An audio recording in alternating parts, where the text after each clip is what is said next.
আজ সকাল সকালই রেডি হয়ে যাচ্ছি একটি জায়গায় যাব বলে। চলো তোমাদের সঙ্গেও শেয়ার করি কোথায় যাব। আর রেডি হওয়া বলতে আমি শুধু সানস্ক্রিনই মাখি, কারণ বাইরে যা রোদ, একই তো কালো, আরও কালো হয়ে যাব।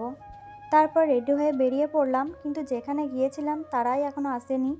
অনেকক্ষণ বসে থাকার পর আমার বর বলল, চলো তাহলে আমাদের স্কুলটা তোমাকে দেখিয়ে নিয়ে আসি, ও যেখানে পড়াশোনা করেছে।